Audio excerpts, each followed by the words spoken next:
Hi friends, ಎಲ್ರಿಗೂ ನಮಸ್ಕಾರ. ನೋಡಿ, ರೀಸೆಂಟ್ ಆಗಿ ಒಬ್ಬ ಲೆಜೆಂಡ್ರಿ ಇನ್ವೆಸ್ಟರ್ ಒಂದು ಸ್ಟಾಕ್ ನ ಬೈ ಮಾಡಿದ್ದಾರೆ. ರೀಸೆಂಟ್ ಆಗಿ ಅಂತಂದ್ರೂ 10 ಮಂತ್ಸ್ ಆಗಿದೆ. 10 ಮಂತ್ಸ್ ಆದ್ಮೇಲೆ ನನಗೆ ನಮ್ಮ ಟೆಕ್ನಿಕಲ್ ಅನಾಲಿಸಿಸ್ ಪ್ರಕಾರ, ಸ್ಟ್ರಾಟಜಿ 2 ಪ್ರಕಾರ, ಅಂದ್ರೆ ಪುಲ್ ಬ್ಯಾಕ್ ಸ್ಟ್ರಾಟಜಿ ಪ್ರಕಾರ ಈಗ ಈ ಸ್ಟಾಕು ಇಂಟ್ರೆಸ್ಟಿಂಗ್ ಅಂತ ಅನ್ನಿಸ್ತಾ ಇದೆ. ಸೊ ಹಾಗಾಗಿ ನಾನು ಈ ಸ್ಟಾಕ್ ನ ವಾಚ್ ಲಿಸ್ಟ್ ಅಲ್ಲಿ ಇಟ್ಕೊಂಡಿದ್ದೀನಿ. ಸೊ ಈ ವಿಡಿಯೋನ ಉದ್ದೇಶ ಏನಪ್ಪಾ ಅಂತಂದ್ರೆ, ನೋಡಿ, ಯೂಶಲಿ ಬಿಗ್ ಇನ್ವೆಸ್ಟರ್ಸ್ ಯಾವುದೇ ಒಂದು ಸ್ಟಾಕ್ ನ ಬೈ ಮಾಡಿದಾದ್ಮೇಲೆ ಬಲ್ಕ್ ಡೀಲು, ಬ್ಲಾಕ್ ಡೀಲು ಅಂತ ನಮ್ಗೆ ಟಿವಿ ನ್ಯೂಸ್ ಚಾನಲ್ಸ್ ಅಲ್ಲಿ ತೋರಿಸ್ತಾರೆ. ಫಾರ್ ಎಕ್ಸಾಂಪಲ್ CNBC ಆಗಿರ್ಬೋದು ಅಥವಾ ಆಪ್ಸ್ ಅಲ್ಲಿ ಆಗಿರ್ಬೋದು, ಇಂಥವ್ರು ಇಂಥ ಸ್ಟಾಕ್ ನ ಬೈ ಮಾಡಿದ್ರು, ಇಷ್ಟು ಕೋಟಿ ರೂಪಾಯಿಗೆ ಬೈ ಮಾಡಿದ್ದಾರೆ ಅನ್ನೋದು ತೋರಿಸ್ತಾರೆ. ಅದಾದ್ಮೇಲೆ ಆಸ್ ಎ ಕಾಮನ್ ಮ್ಯಾನ್ ಅಥವಾ ರಿಟೇಲರ್ಸ್ ಏನ್ ಮಾಡ್ತೀವಿ ಅಂತಂದ್ರೆ, ನೆಕ್ಸ್ಟ್ ಡೇನೆ ಹೋಗಿ ಆ ಸ್ಟಾಕ್ ನ ಬೈ ಮಾಡ್ಬಿಡ್ತೀವಿ. ಬೈ ಮಾಡಿದಾದ್ಮೇಲೆ ಅದು ಒಂದಿನನೋ 2 ದಿನನೋ ಅಥವಾ ಒಂದ್ ವಾರನೋ ಮೇಲಕ್ಕೆ ಹೋಗುತ್ತೆ. ಅದಾದ್ಮೇಲೆ ಆ ಸ್ಟಾಕು ಕನ್ಸಾಲಿಡೇಟೋ ಅಥವಾ ಆ ಸ್ಟಾಕು ಸೈಡ್ ವೇಸೋ ಅಥವಾ ಆ ಸ್ಟಾಕ್ ಅಲ್ಲಿಂದ ಬೀಳೋದು, ಆ ತರ ಎಲ್ಲ ಆಗ್ತಾ ಇರತ್ತೆ. ಸೊ ಈ ವಿಡಿಯೋದಲ್ಲಿ ನಾನು ಯಾವ ಉದ್ದೇಶನ ಇಟ್ಕೊಂಡು ವಿಡಿಯೋ ಮಾಡ್ತಾ ಇದ್ದೀನಿ ಅಂತಂದ್ರೆ, ಒಂದು ಎಷ್ಟೋ ಇನ್ವೆಸ್ಟರ್ಸು, ಬಿಗ್ ಇನ್ವೆಸ್ಟರ್ಸು ಕೆಲವೊಂದು ಸ್ಟಾಕ್ಸ್ ನ ಅವಾಗ ಬೈ ಮಾಡ್ತಾ ಇದ್ದಾರೆ ಅನ್ನೋದನ್ನ ನಾವು ಚಾನಲ್ ಅಲ್ಲಿ ನೋಡ್ತಾ ಇರ್ತೀವಿ. ಆ ತರ ಸ್ಟಾಕ್ ನ ಅವ್ರು ಬೈ ಮಾಡಿದ್ದಾರೆ ಅಂದಿದ ತಕ್ಷಣ ಬೈ ಮಾಡೋದಕ್ಕಿಂತ, ನಾವು ಅದರಲ್ಲಿ ನಮ್ಗಿರುವಂತ ನಾಲೆಡ್ಜ್ ನ ಇಂಪ್ಲಿಮೆಂಟ್ ಮಾಡಿದ್ರೆ, ಫಾರ್ ಎಕ್ಸಾಂಪಲ್ ಟೆಕ್ನಿಕಲ್ ಅನಾಲಿಸಿಸ್ ನ ಇಂಪ್ಲಿಮೆಂಟ್ ಮಾಡಿದ್ರೆ ನಾವೊಂದು ಟೈಮ್ ನ ಸೇವ್ ಮಾಡ್ಬೋದು. ಪ್ಲಸ್ ಅವರು ಬಿಗ್ ಇನ್ವೆಸ್ಟರ್ ಆಗಿ ಎಷ್ಟೋ ಕೋಟ್ಯಾಂತರ ರೂಪಾಯಿ ಅವ್ರ ಹತ್ರ ಪೋರ್ಟ್ಫೋಲಿಯೋ ಇರುತ್ತೆ. ಇದನ್ನ ಇವಾಗ ಫಾರ್ ಎಕ್ಸಾಂಪಲ್ ಒಂದು 1000 ಕೋಟಿ ಇರುತ್ತೆ ಯಾರ ಹತ್ರನೋ, ಒಂದು 20-25 ಕೋಟಿ ಬೈ ಮಾಡಿದ್ದಾರೆ ಅಂತ ತೋರಿಸಿದ್ರು that is big for a common man. ಆದ್ರೆ ನಾವೇನ್ ಮಾಡ್ತೀವಿ, ನಮ್ಮ ಹತ್ರ ಇರುವಂತಹ ಒಂದು 10 ಲಕ್ಷ ಇರಲಿ, 5 ಲಕ್ಷ ಇರಲಿ, 20 ಲಕ್ಷ ಇರಲಿ, ಪೂರ್ತಿ ಅದಕ್ಕೆ ಇನ್ವೆಸ್ಟ್ಮೆಂಟ್ ನ ಮಾಡ್ಬಿಡ್ತೀವಿ. ಮಾಡಿದಾದ್ಮೇಲೆ ಅದು ಮೇಲಕ್ಕೆ ಹೋಗ್ತಾ ಇಲ್ಲ ಅನ್ನೋದನ್ನ ಸಫರ್ ಮಾಡ್ತೀವಿ. ಸೊ ಈ ತರ ಮಾಡೋದಕ್ಕಿಂತ ಒಂದು ಟೆಕ್ನಿಕಲ್ ನಾಲೆಡ್ಜ್ ನ ಇಂಪ್ಲಿಮೆಂಟ್ ಮಾಡಿ ನಾವೇನಾದ್ರೂ ಇನ್ವೆಸ್ಟ್ಮೆಂಟ್ ನ ಮಾಡಿದ್ರೆ ಒಂದು ಟೈಮ್ ನ ಸೇವ್ ಮಾಡ್ಬೋದು. ಪ್ಲಸ್ ಯಾರೋ ಒಬ್ಬ ಬಿಗ್ ಇನ್ವೆಸ್ಟರ್ ಇನ್ವೆಸ್ಟ್ಮೆಂಟ್ ಮಾಡಿದ್ದಾರೆ, ಇದು ನನ್ನ ನಾಲೆಡ್ಜ್ ಪ್ರಕಾರನು, ನನ್ನ ಅನಾಲಿಸಿಸ್ ಪ್ರಕಾರನು ಈಗ ಸಮಥಿಂಗ್ ಇಂಟ್ರೆಸ್ಟಿಂಗ್ ಅಂತ ಅನ್ನಿಸ್ತಾ ಇದೆ. ಅವಾಗ ನಾನು ಇಂಪ್ಲಿಮೆಂಟ್ ಮಾಡಿದ್ರೆ ನನಗೊಂದು ಧೈರ್ಯನೂ ಇರುತ್ತೆ ಅನ್ನುವಂತಹ ಕಾನ್ಸೆಪ್ಟ್ ಅಲ್ಲಿ ಈ ವಿಡಿಯೋನ ಮಾಡ್ತಾ ಇದ್ದೀನಿ. ಸೊ ಈ ವಿಡಿಯೋದಲ್ಲಿ ನಾನು ತಗೊಳ್ತಾ ಇರುವಂತಹ ಸ್ಟಾಕು ಆಲ್ರೆಡಿ ಒಬ್ಬ ಬಿಗ್ ಇನ್ವೆಸ್ಟರ್ ಇನ್ವೆಸ್ಟ್ಮೆಂಟ್ ನ ಮಾಡಿದ್ದಾರೆ. ಇದು ಆಲ್ರೆಡಿ ಅಂದ್ರೆ ಓಪನ್ ಸೀಕ್ರೆಟ್, ಆಲ್ರೆಡಿ ಗೊತ್ತಿರುವಂತದ್ದು ಎಲ್ಲಾರ್ಗು. ಆದ್ರೆ ಇದನ್ನ ನೀವು ಟಿಪ್ ಅಂತ ಇವಾಗ ಕನ್ಸಿಡರ್ ಮಾಡಬೇಡಿ, ಒಂದು ಎಜುಕೇಶನಲ್ ಪರ್ಪಸ್. ನೋಡಿ, ಒಂದು ಮೈಂಡ್ ಸೆಟ್ ಯಾವ ತರ ಇರಬೇಕು ಅಂತಂದ್ರೆ, ನೀವು ತುಂಬಾ ಸ್ಟಾಕ್ಸ್ ನ ನೋಡ್ತಾ ಇರ್ತೀರಾ. ಆ ಸ್ಟಾಕ್ ನ ಯಾರೋ ಒಬ್ರು ಬೈ ಮಾಡಿದ್ದಾರೆ ಅಂದಿದ ತಕ್ಷಣ ನಾವು ಬೈ ಮಾಡೋದಕ್ಕಿಂತ, ಆ ಸ್ಟಾಕ್ ನಾನು ಯಾಕೆ ಬೈ ಮಾಡ್ತಾ ಇದ್ದೀನಿ ಅಂತ ನನಗ್ ಗೊತ್ತಿದ್ದು, ನಾನು ಕೆಲವೊಂದು ಪ್ಯಾರಾಮೀಟರ್ಸ್ ನ ಫಾಲೋ ಮಾಡ್ಕೊಳ್ತಾ ನಂದೇ ಆದಂತಹ ಒಂದು ಸ್ಟಾಪ್ ಲಾಸ್ ನ ಪ್ಲಸ್ ಟಾರ್ಗೆಟ್ ನ ಇಟ್ಕೊಂಡ್ರೆ ನಾವೊಂದು ಟೈಮ್ ನ ಸೇವ್ ಮಾಡ್ಬೋದು. ಪ್ಲಸ್ ಅದರ ಆ ಸ್ಟಾಕ್ ನ ಇನ್ ಅಂಡ್ ಔಟ್ ನನಗೆ ಗೊತ್ತಿದ್ದು ಬೈ ಮಾಡಿದ್ರೆ ನನಗೊಂದು ಕಾನ್ಫಿಡೆನ್ಸ್ ಇರುತ್ತೆ ಅನ್ನುವಂತಹ ಉದ್ದೇಶದಲ್ಲಿ ಈ ವಿಡಿಯೋನ ಮಾಡ್ತಾ ಇದ್ದೀನಿ. ಈ ವಿಡಿಯೋನ ಕಂಪ್ಲೀಟ್ ಆಗಿ ನೋಡಿ ಅರ್ಥ ಮಾಡ್ಕೊಳ್ಳೋದಕ್ಕೆ ಟ್ರೈ ಮಾಡಿ ಅಂತ ಹೇಳ್ತಾ ಈ ವಿಡಿಯೋನ ಸ್ಟಾರ್ಟ್ ಮಾಡ್ತಾ ಇದ್ದೀನಿ. ನೋಡಿ, ಮೊದಲೇದಾಗಿ ಯಾರಪ್ಪ ಅದು ಬಿಗ್ ಇನ್ವೆಸ್ಟರ್?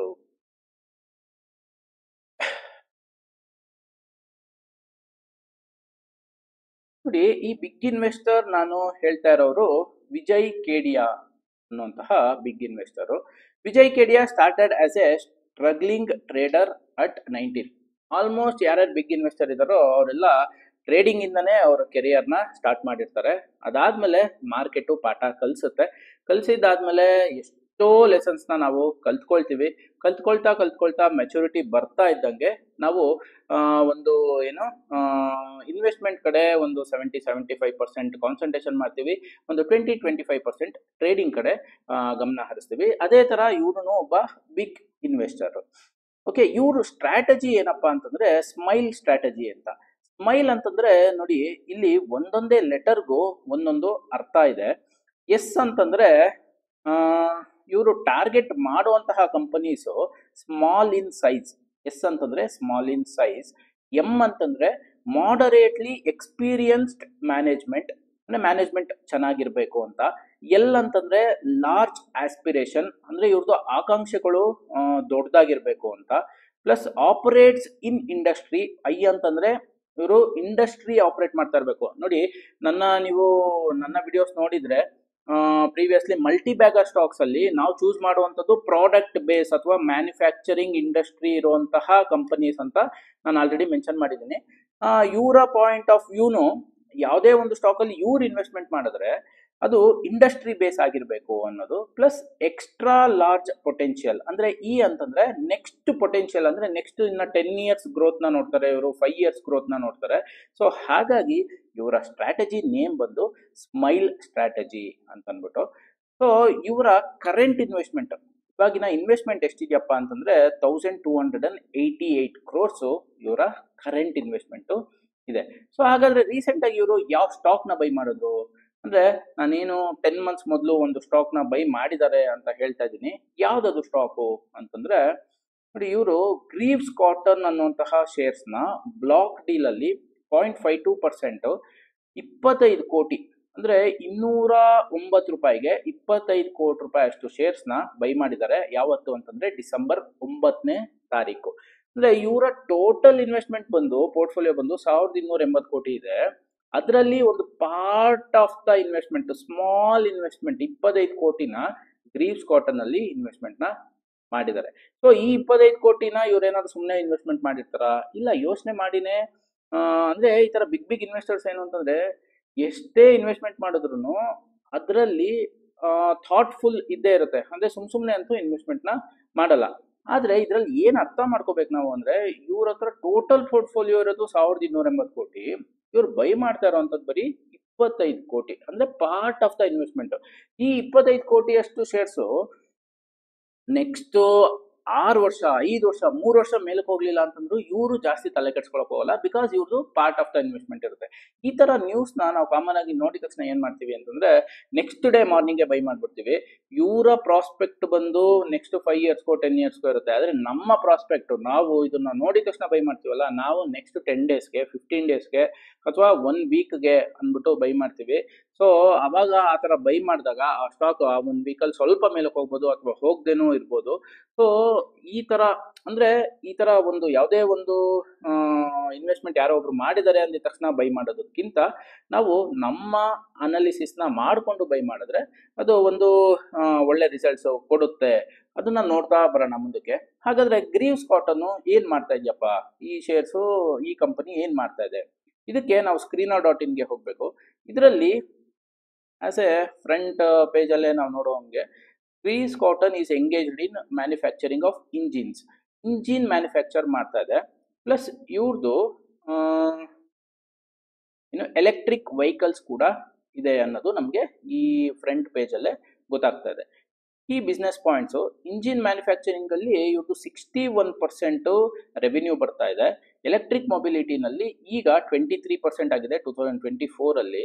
2022 ನಲ್ಲಿ 31% ಇತ್ತು. ಅಂದ್ರೆ ಆಲ್ಮೋಸ್ಟ್ 7% ಕಡಿಮೆ ಆಗಿದೆ. ಯಾಕೆ ಕಡಿಮೆ ಆಯ್ತು ಅಂತಂದ್ರೆ, ಈಗ ನಮಗೆ ಇವಿ ಕಂಪನೀಸು ತುಂಬಾ ಜಾಸ್ತಿ ಮಾರ್ಕೆಟ್ ಅಲ್ಲಿ ಬಂದಿರೋದ್ರಿಂದ, ಪ್ಲಸ್ ಕಾಂಪಿಟೇಷನ್ ಜಾಸ್ತಿ ಆಗಿರೋದ್ರಿಂದ ಇವ್ರದ್ದು ಮಾರ್ಕೆಟ್ ಶೇರು ಅಥವಾ ರೆವಿನ್ಯೂ ಬಂದು ಕಡಿಮೆ ಆಗಿದೆ. ಓಕೆ, ನೆಕ್ಸ್ಟ್ ಇವರು ಮಾಡುವಂಥದ್ದು ಕೇಬಲ್ಸ್ ಅಂಡ್ ಕಂಟ್ರೋಲ್ ಲಿವರ್ಸು, ಅದರ್ಸು, ಈ ತರ ಇವ್ರದ್ದು. ಇದನ್ನ ನೋಡ್ತಾ ಇದ್ದಾಗ ನಮ್ಗೆ ಏನ್ ಗೊತ್ತಾಗ್ತಾ ಇದೆ ಅಂತಂದ್ರೆ, ಒಂದು ಇಂಜಿನ್ ಮ್ಯಾನುಫ್ಯಾಕ್ಚರಿಂಗ್ ಕಂಪನಿ ಇದು, ಪ್ಲಸ್ ಎಲೆಕ್ಟ್ರಿಕ್ ವೆಹಿಕಲ್ಸ್ ನ ಮ್ಯಾನುಫ್ಯಾಕ್ಚರ್ ಮಾಡ್ತಾರೆ. ಯಾವ್ದಿದು ಎಲೆಕ್ಟ್ರಿಕ್ ವೆಹಿಕಲ್ಸ್ ಅಂತಂದ್ರೆ, ನೀವು ನೋಡಿರ್ತೀರಾ ಆಂಪಿಯರ್ ಅನ್ನುವಂತಹ 2 ವೀಲರ್ಸು. ಸೊ ಇದು ಆಲ್ರೆಡಿ ಬೆಂಗಳೂರಲ್ಲಿ ಶೋರೂಮ್ಸ್ ಇದೆ. ಸೊ ಇದು 2 ವೀಲರ್ಸು ಇದೆ, 3 ವೀಲರ್ಸು ಇದೆ. ಯಾವ್ದಪ್ಪ ಅಂತಂದ್ರೆ ನೋಡಿ, ಈ ಕಂಪನಿ ಇದು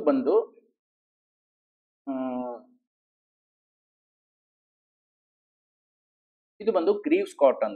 ಓಕೆ, ನೆಕ್ಸ್ಟ್ ಈ ಕಂಪನಿಯ ROC ನ ನೋಡ್ಕೊಳ್ತಾ ಬರೋಣ. ಯಾಕೆಂತಂದ್ರೆ ನಾವು ಫಂಡಮೆಂಟಲ್ ನ ಚೆಕ್ ಮಾಡಬೇಕಾದ್ರೆ, ನನ್ನ ಪ್ರೀವಿಯಸ್ ವಿಡಿಯೋಸ್ ಅಲ್ಲಿ ಆಲ್ರೆಡಿ ಹೇಳಿದ್ದೀನಿ, ಕೆಲವೊಂದು ಫ್ಯಾಕ್ಟರ್ಸ್ ನಾವು ನೋಡ್ತೀವಿ. ಫಾರ್ ಮಲ್ಟಿ ಬ್ಯಾಗರ್ ಸೀರೀಸ್ ಅಲ್ಲಿ ನಾವು ಇನ್ವೆಸ್ಟ್ಮೆಂಟ್ ಮಾಡಂಗಿದ್ರೆ ಏನೇನು ನೋಡ್ಬೇಕು ಅಂತ. ROC ಬಂದು 5% ಇದೆ. ಇಂಡಸ್ಟ್ರಿ ಸ್ಟ್ಯಾಂಡರ್ಡ್ಸ್ ಪ್ರಕಾರ 10% ಅಂಡ್ ಎಬೋ ಇತ್ತು ಅಂತಂದ್ರೆ ಇಟ್ಸ್ ಎ ಗುಡ್. ಆದ್ರೆ 5% ಇದೆ, ಸೊ 50% ಇದೆ. ROE ಬಂದು 4% ಇದೆ. ಸೊ ಇದನ್ನು ಆಲ್ಮೋಸ್ಟ್ ನಮಗೆ ಇಂಡಸ್ಟ್ರಿ ಸ್ಟ್ಯಾಂಡರ್ಡ್ಸ್ ಪ್ರಕಾರ 10% ಅಂಡ್ ಎಬೋ ಇತ್ತು ಅಂತಂದ್ರೆ ಒಳ್ಳೇದು, ಬಟ್ 4% ಇದೆ. ಡೆಟ್ ಸಾಲ ಬಂದು 81 ಕೋಟಿ ಇದೆ. 4900 ಕೋಟಿ ಕಂಪನಿಗೆ 81 ಕೋಟಿ ಏನು ದೊಡ್ಡದಲ್ಲ. ನೆಕ್ಸ್ಟ್ ಸೇಲ್ಸ್ ಗ್ರೋತು 19.5% ಲಾಸ್ಟ್ 3 ಇಯರ್ಸಲ್ಲಿ ಜಾಸ್ತಿ ಆಗಿದೆ. That is okay.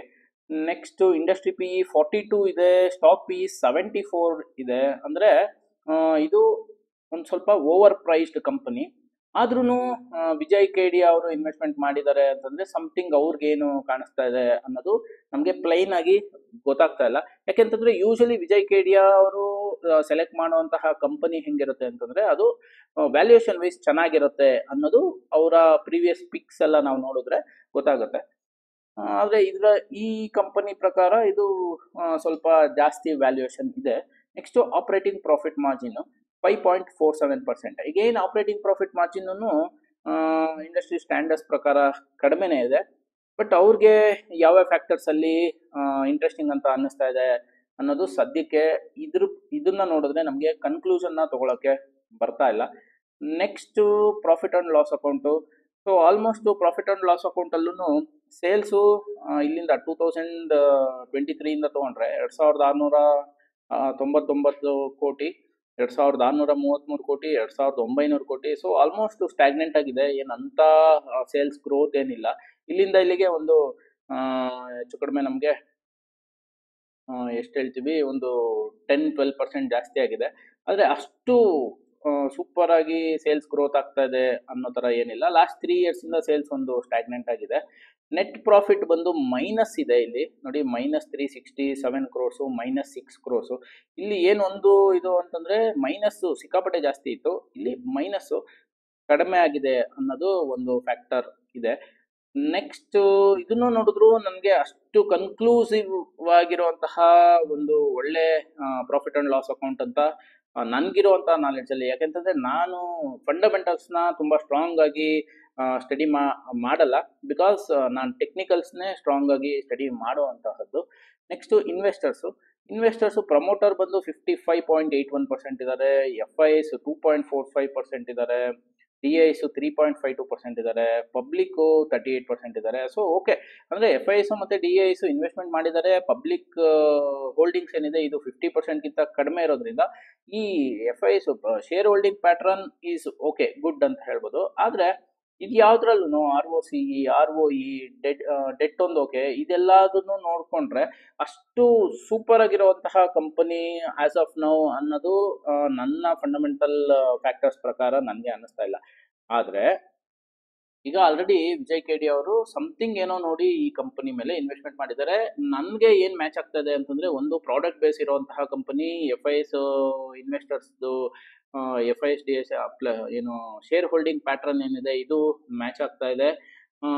ಪ್ಲಸ್ ಏನು ಹೇಳ್ತೀವಿ, ನೆಕ್ಸ್ಟ್ EV ಸೆಕ್ಟರ್ ಏನಿದೆ ಇದು ನೆಕ್ಸ್ಟ್ ಆನ್ಗೋಯಿಂಗ್ ಅಲ್ಲಿ ಒಂದು ಒಳ್ಳೆ ಬೂಮ್ ಸೆಕ್ಟರ್ ಇರೋದ್ರಿಂದ ಮೇ ಬಿ ಅವರು ಈ ಫ್ಯಾಕ್ಟರ್ಸ್ನ ಕನ್ಸಿಡರ್ ಮಾಡಿ ಇನ್ವೆಸ್ಟ್ಮೆಂಟ್ನ ಮಾಡಿರ್ಬೋದು. ಈಗ ಟೆಕ್ನಿಕಲ್ಸ್ಗೆ ಬಂದರೆ ನೋಡಿ, ಯಾವತ್ತು ಇವರು ಡಿಸೆಂಬರ್ 9 ಇನ್ವೆಸ್ಟ್ಮೆಂಟ್ ಮಾಡಿದ್ರು, ಯೂಶಲಿ ಇಲ್ಲಿ ಬೈ ಮಾಡಿದ ತಕ್ಷಣ, ಇದು ಡೇ ಚಾರ್ಟಲ್ಲಿ ಇದ್ದೀವಿ, ಇಲ್ಲಿ ಅವರು ಬೈ ಮಾಡಿದ್ರು ಅಂತ ಈವ್ನಿಂಗ್ ನಮಗೆ ಗೊತ್ತಾಗುತ್ತೆ. ಅಂದರೆ ಈವ್ನಿಂಗು CNBC ಚಾನಲಲ್ಲಿ ಆಗಿರ್ಬೋದು, ಬೇರೆ ಬೇರೆ ಚಾನಲ್ಸಲ್ಲಾಗಲಿ ಆಗಿರ್ಬೋದು, ಇಲ್ಲಿ ನಮಗೆ ಅನೌನ್ಸ್ಮೆಂಟು ಸಿಗುತ್ತೆ. ಅಂದರೆ ನಾವು ಸ್ಟಡಿ ಮಾಡಿದಾಗ ಗೊತ್ತಾಗುತ್ತೆ. ನೆಕ್ಸ್ಟ್ ಡೇ ಆಬ್ವಿಯಸ್ಲಿ 18% ಹೋಯಿತು. ಯಾಕೆಂತಂದರೆ ಎಲ್ಲರೂ ಬೆಳಗ್ಗೆನೆ ರಶಲ್ಲಿ ಬೈ ಮಾಡ್ತಾರೆ. ಅದಾದಮೇಲೆ ಕಂಟಿನ್ಯೂಸ್ ಫ್ಲ್ಯಾಟ್ ಆಯಿತು. ಸೊ ಇಲ್ಲಿಂದ ಇಲ್ಲಿಗೆ ಆಲ್ಮೋಸ್ಟ್ ಒಂದು 15 ಡೇಸಲ್ಲೇ ಒಂದು ಒಳ್ಳೆ ಮೂನ ಕೊಡ್ತು. ಸೊ ಇಲ್ಲಿ ರನ್ನಪ್ ಆಗೋಯ್ತು. ಅದಾದಮೇಲೆ ಇಲ್ಲಿ ಎಷ್ಟೋ ಜನ ಇಲ್ಲಿ ತೊಗೊಂಡಿರೋರು ಇಲ್ಲೂ ಸೆಲ್ ಮಾಡೋಕ್ಕೆ ಧೈರ್ಯ ಬರಲ್ಲ. ಬಿಕಾಸ್ ಏನಾಗುತ್ತೆ, ವಿಜಯ್ ಕೇಡಿ ಅವ್ರು ತೊಗೊಂಡಿದ್ದಾರೆ, ಸೊ ಇಲ್ಲೇ ಸೆಲ್ ಮಾಡ್ಬೇಕಂತ ಹೆಂಗೆ ಗೊತ್ತಾಗುತ್ತೆ? ಅಂದರೆ ಈ ಪಾಯಿಂಟಲ್ಲಿ ನಾನು ಬೈ ಮಾಡಿದ್ದಾದ್ಮೇಲೆ ಇಲ್ಲೇ ಸೆಲ್ ಮಾಡ್ಬೇಕಂತ ಹೆಂಗೆ ಗೊತ್ತಾಗುತ್ತೆ? ಸೊ ನಾವೇನು ಮಾಡ್ತೀವಿ, ಅವ್ರು ತೊಗೊಂಡಿರೋ ಸಡನ್ನಾಗಿ ಏನೋ 15 ದಿವಸಕ್ಕೆ ಮೇಲೆ ಹೋಯ್ತು ಅಂದರೆ ಇನ್ನು 3 ತಿಂಗಳಲ್ಲಿ ಇನ್ನೂ ಸಿಕ್ಕಾಪಟ್ಟೆ ಹೋಗ್ಬೋದು, ಇನ್ನು 6 ತಿಂಗಳಲ್ಲಿ ಇನ್ನೂ ಸಿಕ್ಕಾಪಟ್ಟೆ ಹೋಗ್ಬೋದು ಅಂತ ವೆಯ್ಟ್ ಮಾಡ್ತೀವಿ ಆ್ಯಸ್ ಎ ಕಾಮನ್ ಮ್ಯಾನ್. ಆದರೆ ಏನಾಯಿತು, ಇಲ್ಲಿಂದ ಇಲ್ಲಿಗೆ ಹೋಗಿ ನೆಕ್ಸ್ಟು ಸಡನ್ನಾಗಿ ಆಲ್ಮೋಸ್ಟು ಇವ್ರು ಏನು ಬೈ ಮಾಡಿದ್ರು ಅದಕ್ಕಿಂತನೂ ಕಡಿಮೆ ಬಂದ್ಬಿಡ್ತು. ಸೊ ಆಲ್ಮೋಸ್ಟ್ ಇವ್ರು ಬೈ ಮಾಡಿರೋದೇ 209, ಇಲ್ಲಿ 170. ಆದರೆ ಇವರು ಈ ಟೈಮಲ್ಲಿ ಅಂದರೆ 170, 160 ಬಂದಾಗ ವಿಜಯ್ ಕೇಡಿ ಅವರು ಏನು ಪ್ಯಾನಿಕ್ ಆಗಿರಲ್ಲ. ಬಿಕಾಸ್ ಇವ್ರದ್ದು ಪಾರ್ಟ್ ಆಫ್ ದ ಇನ್ವೆಸ್ಟ್ಮೆಂಟ್. 1200 ಕೋಟಿ ಇನ್ವೆಸ್ಟ್ಮೆಂಟ್ ಪೋರ್ಟ್ಫೋಲಿಯೋ ಇರೋವಂಥವ್ರಿಗೆ 25 ಕೋಟಿ ಶೇರ್ಸಲ್ಲಿ ಇವ್ರು ಬೈ ಮಾಡಿರೋವಂಥದ್ದು ಸ್ವಲ್ಪ ಕಡಿಮೆ ಬಂದರೆ ಏನಾಯಿತು, 50% ಕಡಿಮೆ ಬಂದರೂ ಅವ್ರೇನು ಜಾಸ್ತಿ ತಲೆ ಕೆಡಿಸ್ಕೊಳ್ಳಲ್ಲ. ಆದರೆ ಯಾರು ಇಲ್ಲಿ ಈ ಪಾಯಿಂಟಲ್ಲಿ ಇರೋವಂಥ ಪೂರ್ತಿ ದುಡ್ಡನ್ನು ಇನ್ವೆಸ್ಟ್ಮೆಂಟ್ ಮಾಡಿರ್ತಾರೆ ಅವ್ರಿಗೆ ಪ್ಯಾನಿಕ್ ಆಗುತ್ತೆ. ಬಿಕಾಸ್ ಇಲ್ಲೇನೋ 2-3 ದಿನದಲ್ಲಿ ಮೇಲಕ್ಕೆ ಹೋಯ್ತು. ಆದರೆ ಹೋಗ್ತಾ ಹೋಗ್ತಾ ನಾನು ವೆಯ್ಟ್ ಮಾಡ್ತಾ ಇದ್ದೆ, ಕಂಟಿನ್ಯೂಸ್ ಆಗಿ ಬೀಳೋದಕ್ಕೆ ಸ್ಟಾರ್ಟ್ ಆಯಿತು. ಇವಾಗ ಇಲ್ಲಿ ಏನು ಮಾಡಲಿ ಅನ್ನೋದು ಒಂದು ಬಿಗ್ ಕ್ವಶನ್ ಬರುತ್ತೆ. ಸೊ ಅಂದರೆ ಯಾರೋ ಒಬ್ಬರನ್ನ ಬ್ಲೈಂಡ್ ಆಗಿ ಫಾಲೋ ಮಾಡಿದ್ರೆ ನಮಗೆ ಏನು ಮಾಡಬೇಕು ಮುಂದಕ್ಕೆ ಅನ್ನೋವಂಥದ್ದು ಗೊತ್ತಾಗಲ್ಲ. ಸೊ ಇದಕ್ಕೆ ಕ್ಲಾರಿಟಿ ಸಿಗಬೇಕು ಅಂತಂದರೆ ಒಂದು ಚಾರ್ಟ್ ರೀಡಿಂಗಲ್ಲಿ ಮಂತ್ಲಿ ಚಾರ್ಟು ಮತ್ತು ವೀಕ್ಲಿ ಚಾರ್ಟ್ನ ನಾವು ಕಾಂಬಿನೇಷನಲ್ಲಿ ನೋಡಿದಾಗ ನೋಡಿ, ಇದರಲ್ಲಿ ಮಂತ್ಲಿ ಚಾರ್ಟ್ನ ನಾನು ಇಲ್ಲಿ ಹಾಕೊಂಡಿದ್ದೀನಿ left hand side. Right hand ಸೈಡಲ್ಲಿ ವೀಕ್ಲಿ ಚಾರ್ಟ್ ಇದೆ. ಸೊ ಮಂತ್ಲಿ ಚಾರ್ಟ್ ಈ ಟೈಮಲ್ಲಿ ಡಿಸೆಂಬರ್ 9ನೇ ತಾರೀಕು ಇಲ್ಲಿ ಏನಿದೆ, ಈ ಬಿಗ್ ಕ್ಯಾಂಡಲ್ ಆಗಿದ್ದಾದ್ಮೇಲೆ ಇದೇನಾಯಿತು ಅಂತಂದರೆ ಕನ್ಸಾಲಿಡೇಟ್ ಆಗಿದೆ. ಸೊ ಕನ್ಸಾಲಿಡೇಟ್ ಎಲ್ಲಿವರೆಗೂ ಆಯಿತು ಅಂತಂದರೆ ಆಲ್ಮೋಸ್ಟು ಮಿಡಲ್ ಬ್ಯಾಂಡ್ವರೆಗೂ ಆಗಿದೆ. ಸೊ ಮಂತ್ಲಿ ಚಾರ್ಟಲ್ಲಿ ಮಿಡಲ್ ಬ್ಯಾಂಡ್ ಅನ್ನೋವಂಥದ್ದು ಏನಿದೆ, ಇದು ಬಂದು ಒಂದು ಸಪೋರ್ಟ್ ಝೋನ್ ಅಂತಲೇ ನಾವು ಹೇಳ್ಬೋದು. ತುಂಬ ಸ್ಟಾಕ್ಸು, ಫಾರ್ ಎಕ್ಸಾಂಪಲ್ ನೀವು ಫೋರ್ಸ್ ಮೋಟಾರ್ಸ್ ಆಗಿರ್ಬೋದು, ಸೋಲಾರ್ ಇಂಡಸ್ಟ್ರೀಸ್ ಆಗಿರ್ಬೋದು, ರೀಸೆಂಟ್ ಚಾರ್ಟ್ಸ್ನ ನೋಡಿ, ಮಂತ್ಲಿ ಚಾರ್ಟಲ್ಲಿ ಅದು ಮಿಡಲ್ ಬ್ಯಾಂಡ್ವರೆಗೂ ಬಂದು ಅಲ್ಲಿಂದ ತುಂಬ ಚೆನ್ನಾಗಿ ಬೌನ್ಸ್ ಬ್ಯಾಕ್ ಆಗಿದೆ. ಸೊ ಇವಾಗ ಇದು ಮಂತ್ಲಿ ಚಾರ್ಟಲ್ಲಿ ಮಿಡಲ್ ಬ್ಯಾಂಡ್ವರೆಗೂ ಬಂದು ವೀಕ್ಲಿ ಚಾರ್ಟಲ್ಲಿ ಸಮಥಿಂಗ್ ಇಂಟ್ರೆಸ್ಟಿಂಗ್ ಅಂತ ನನಗೆ ಅನ್ನಿಸ್ತಾ ಇದೆ. ಆದರೆ ಪುಲ್ ಬ್ಯಾಕ್ ಸ್ಟ್ರಾಟಜಿ ಅಂತ ನಾವೇನು ಹೇಳ್ತೀವಿ ಅಂದರೆ ಇದು ನಮ್ಮ ಸ್ಟ್ರಾಟಜಿ ಪ್ರಕಾರ ಎರಡನೇ ಸ್ಟ್ರಾಟಜಿ. ಇಲ್ಲಿ ನಾವು 6 ಮಂತ್ಸ್ ಹೈಯಲ್ಲಾಗಲಿ 1 ಇಯರ್ ಹೈಯಲ್ಲಾಗಲಿ ಟಾಪಲ್ಲಾಗಲಿ ಬೈ ಮಾಡಲ್ಲ. ಇದು ಪುಲ್ ಬ್ಯಾಕ್ ಆದಾಗ ಈ ಸ್ಟಾಕ್ನ ನೋಡಿಕೊಂಡು ನಾವೊಂದು ಸ್ಟಾಪ್ ಲಾಸು ಮತ್ತು ಟಾರ್ಗೆಟು ಅಂತ ಇಟ್ಕೊಂಡು ನಾವು ಬೈ ಮಾಡಬೇಕಾಗುತ್ತೆ. ನೋಡಿ, ಇದರಲ್ಲಿ ಒಂದು ಇಂಟ್ರೆಸ್ಟಿಂಗ್ ಫ್ಯಾಕ್ಟರ್ ಏನು ಅಂತಂದರೆ ಇದು ಮಿಡಲ್ ಬ್ಯಾಂಡ್ವರೆಗೂ ಬಂದು ಇಲ್ಲಿ ಕನ್ಸಾಲಿಡೇಟ್ ಆಗ್ತಾ ಇದೆ, ಅಂದರೆ ಮಂತ್ಲಿ ಚಾರ್ಟಲ್ಲಿ ಕನ್ಸಾಲಿಡೇಟ್ ಆಗ್ತಾ ಇದೆ. ಸೊ ಈ ಟೈಮಲ್ಲಿ ನಾವು ವೀಕ್ಲಿ ಚಾರ್ಟಲ್ಲಿ ಒಂದು ಪರ್ಫೆಕ್ಟ್ ಆಗಿರುವಂತಹ ಒಂದು ಇಂಟ್ರೆಸ್ಟಿಂಗ್ ಸೆಟಪ್ ನಮಗೆ ಸಿಗ್ತಾ ಇದೆ ಅಂತ ಗೊತ್ತಾಗ್ತಾ ಇದೆ. ಸೊ ಈ ಸೆಟಪ್ ಪ್ರಕಾರ ನಮಗೇನಾದರೂ ಕಮ್ಮಿಂಗ್ ಡೇಸಲ್ಲಿ, ಇನ್ನೂ ಇದು ಎಂಟ್ರಿ ಬಂದಿಲ್ಲ, ಕಮ್ಮಿಂಗ್ ಡೇಸಲ್ಲಿ ಏನಾದರೂ ಎಂಟ್ರಿ ಬಂತು ಅಂತಂದರೆ ಈ ಸ್ಟಾಕಲ್ಲಿ ನಾವು ವಾಚ್ ಮಾಡ್ತೀವಿ ಅನ್ನೋದು. ನೋಡಿ, ಈ ವಿಡಿಯೋನ ನೋಡಿ ದಯವಿಟ್ಟು ನೀವೊಂದು ನಾಳೆ ಬೆಳಿಗ್ಗೆ ಆಗಲಿ ಅಥವಾ ಇವತ್ತಾಗಲಿ ಗ್ರೀವ್ಸ್ ಕ್ವಾರ್ಟರ್ನಲ್ಲಿ ಎಂಟ್ರಿ ಆಗೋದಾಗಲಿ ಅಥವಾ ಇನ್ವೆಸ್ಟ್ಮೆಂಟ್ ಮಾಡೋದಕ್ಕೆ ಹೋಗಬೇಡಿ. ಈ ಥರ ಕಂಪ್ಲೀಟಾಗಿ ಅಂದರೆ ಒಂದು ಥಾಟ್ ಪ್ರೋಸೆಸ್ ಏನಿದೆ, ಯಾರೋ ಒಬ್ರು ಬೈ ಮಾಡಿದ್ದಾರೆ, ಅದು ಟೆಕ್ನಿಕಲಿ ನಮಗೂ ಇವಾಗ ಮ್ಯಾಚ್ ಆಗ್ತಾ ಇದೆ. ಆ ಟೈಮಲ್ಲಿ ನಾವು ಎಂಟ್ರಿ ಆದಾಗ ಏನಾಗುತ್ತೆ ಅಂತಂದರೆ ಆಲ್ಮೋಸ್ಟ್ ಇಲ್ಲಿಂದ ಇಲ್ಲಿವರೆಗೂ ಒಂದು 9 ಮಂತ್ಸು ಏನಿದೆ, ಈ 9 to 10 ಮಂತ್ಸು, ಈ 9 to 10 ಮಂತ್ಸು ನಾವು ಸೇವ್ ಮಾಡ್ಬೋದು. ಬಿಕಾಸ್ ಅವ್ರಿಗೆ ಬಿಗ್ ಇನ್ವೆಸ್ಟರ್ಸ್ಗೆ ಇದು ಅವ್ರು ಇನ್ವೆಸ್ಟ್ಮೆಂಟ್ ಮಾಡಿರೋವಂಥದ್ದು ನಥಿಂಗ್. ಆದರೆ ನಾವು ಸ್ಮಾಲ್ ಇನ್ವೆಸ್ಟರ್ಸ್ ಇನ್ವೆಸ್ಟ್ಮೆಂಟ್ ಮಾಡಬೇಕಾದ್ರೆ ಟೈಮಿಂಗ್ ಈಸ್ ವೆರಿ ಇಂಪಾರ್ಟೆಂಟ್ ಆಗುತ್ತೆ.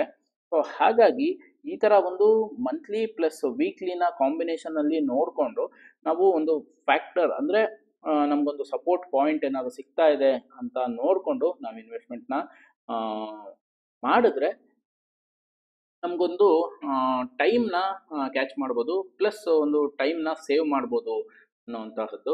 ಆದರೆ ಇದು ಸದ್ಯಕ್ಕೆ ಇನ್ನು ನಮ್ಮ ಸ್ಟ್ರಾಟಜಿ ಪ್ರಕಾರನೂ ಇನ್ನು ಎಂಟ್ರಿ ಬಂದಿಲ್ಲ. ಕಮ್ಮಿಂಗ್ ಡೇಸಲ್ಲಿ ಈ ವಾಲ್ಯೂಮು ಅದು ಇದೆಲ್ಲ ನೋಡ್ತಾ ಇದ್ರೆ ಸಮಥಿಂಗ್ ಇಂಟ್ರೆಸ್ಟಿಂಗ್ ಅಂತ ಅನ್ನಿಸ್ತಾ ಇದೆ. ಸೊ ಹಾಗಾಗಿ ಈ ಥರ ನೀವೊಂದು ಟಿ ವಿನಲ್ಲಿ ಬರುವಂತಹ ಒಂದು ಬಿಗ್ ಇನ್ವೆಸ್ಟರ್ಸ್ ಬೈ ಮಾಡಿದ್ದಾರೆ ಅಂತ ಏನು ಸ್ಟಾಕ್ಸ್ನ ನೋಡ್ತೀರಾ, ಅದನ್ನು ಮಂತ್ಲಿ ಮತ್ತು ವೀಕ್ಲಿನಲ್ಲಿ ನೋಡಿಕೊಂಡು ನಾವೊಂದು ಏನು ಕೆಲವೊಂದು ಪಾಯಿಂಟ್ಸ್ನ ಕನ್ಸಿಡರ್ ಮಾಡಿಕೊಂಡು ನಾವು ವಾಚ್ ಮಾಡಿದ್ರೆ ನಮಗೆ ಒಂದು ಏನು ಹೇಳ್ತೀವಿ, ಟೈಮ್ನ ಸೇವ್ ಮಾಡ್ಬೋದು ಅಂತಹ ಉದ್ದೇಶದಿಂದ ಈ ವಿಡಿಯೋನ ಮಾಡ್ತಾ ಇದ್ದೀನಿ. ಸೊ ಈ ವಿಡಿಯೋದಲ್ಲಿ ನಾನು ಹೇಳ್ತಾ ಇರೋವಂತಹ ಕಾನ್ಸೆಪ್ಟು ನಿಮ್ಗೇನಾದ್ರು ಇಷ್ಟ ಆಗಿದ್ರೆ ದಯವಿಟ್ಟು ನನ್ನ ಈ ವಿಡಿಯೋನ ಲೈಕ್ ಮಾಡಿ, ಶೇರ್ ಮಾಡಿ, ಮತ್ತು ನನ್ನ ಚಾನಲ್ಗೆ ಸಬ್ಸ್ಕ್ರೈಬ್ ಆಗಿ ಅಂತ ಹೇಳ್ತಾ ವಿಡಿಯೋನ ಮುಗಿಸ್ತಾ ಇದ್ದೀನಿ. Thank you friends.